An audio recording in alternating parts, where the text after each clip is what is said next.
dari jurusan Akuntansi Politeknik Negeri Samarinda. Saat ini saya akan menjelaskan secara singkat bab 2 tentang kecurangan terkhusus pada perusahaan Enron yang dimana perusahaan ini telah melakukan penipuan terbesar dalam sejarah. Keuntungan besar selalu sukses menggoda para investor untuk menanamkan modalnya di sebuah perusahaan. Tapi bagaimana jadinya jika profit perusahaan ternyata tidak sebesar yang dilaporkan? Aksi penipuan laporan keuangan perusahaan demi menarik investor mengundang perhatian dunia saat dilakukan salah satu perusahaan terbesar di Amerika Serikat, Enron, yang kala itu menduduki peringkat ke-7 perusahaan terbesar di Amerika Serikat, terbelit skandal penipuan pada para investornya. Melalui laporan keuangan perusahaan yang cerah, Enron sukses mendapatkan guyuran dana segar dari para investor. Tapi sayang, kesuksesan perusahaan energi raksasa itu akhirnya ambruk karena serangkaian penipuan di pihak manajemen. Bukan hanya soal penghasilan, bahkan utang Enron pun tidak diungkapkan di hadapan para investor. Belum berhenti sampai di situ, Enron disebut-sebut mendapatkan dorongan dari Gedung Putih.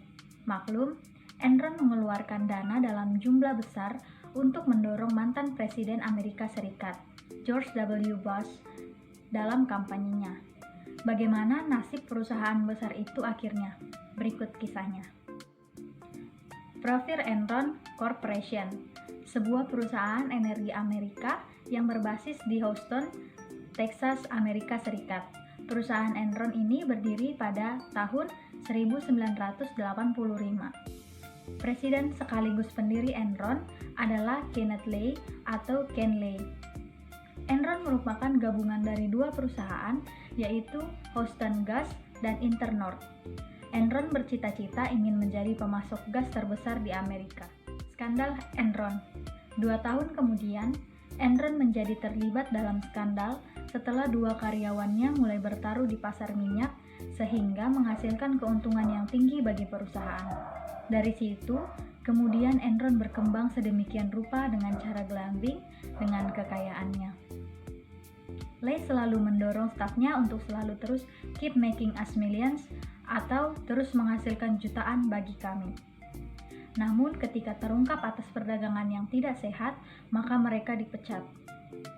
Setelah fakta-fakta ini terungkap, Lay tidak mau bertanggung jawab.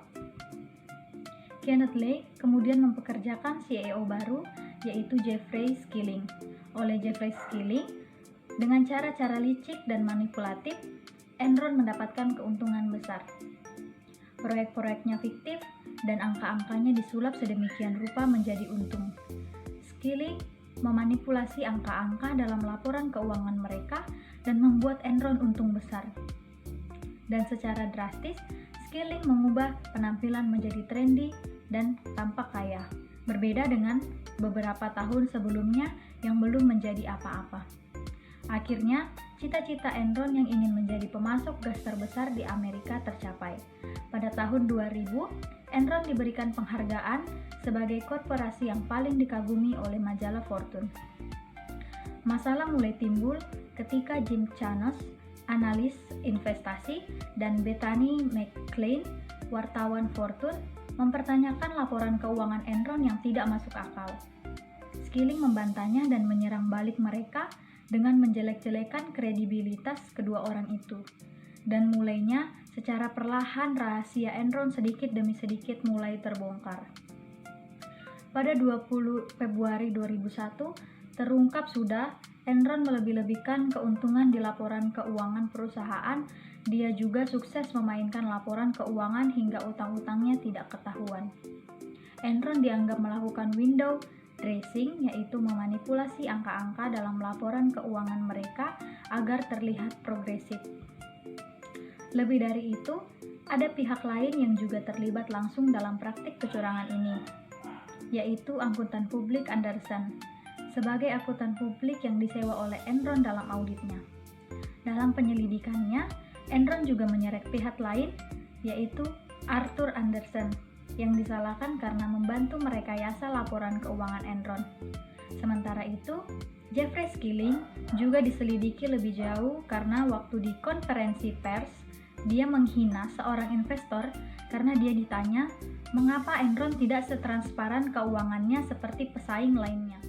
Hal ini berujung pada pengunduran dirinya yang tiba-tiba sebagai CEO pada Agustus 2001. Kemudian Kenley mengambil kembali posisi itu.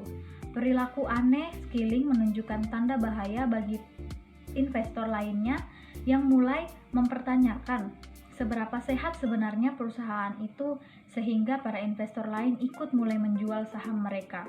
Harga saham Enron mulai menurun dengan cepat.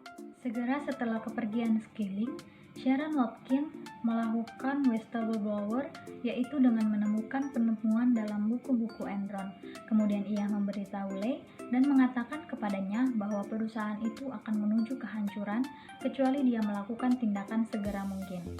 Pada saat yang sama, anggota dewan memecat CFO Fastow setelah mengetahui bahwa ia telah menggelapkan lebih dari 30 juta dolar dari perusahaan melalui perusahaan-perusahaan kecilnya.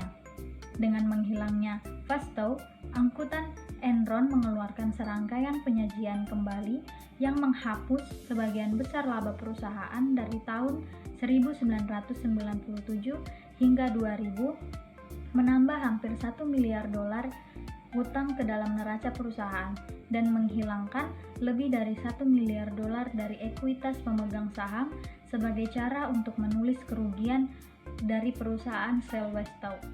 Enron bangkrut. Pada 2 Desember 2001, Enron melaporkan perusahaannya telah jatuh bangkrut. CEO Andersen Joseph Berardino mengatakan perusahaannya menemukan kemungkinan tindakan melanggar hukum yang dilakukan Enron. Pada 9 Januari 2002, Departemen Hukum Amerika Serikat lantas meluncurkan tim investigasi untuk membuktikan tuduhan kriminal tersebut. Para investor, pegawai, pemegang saham pensiun, hingga politisi menuntut penjelasan atas jatuhnya Enron yang telah jaya selama bertahun-tahun. Karakteristik dari pihak yang terkait dengan kasus Enron.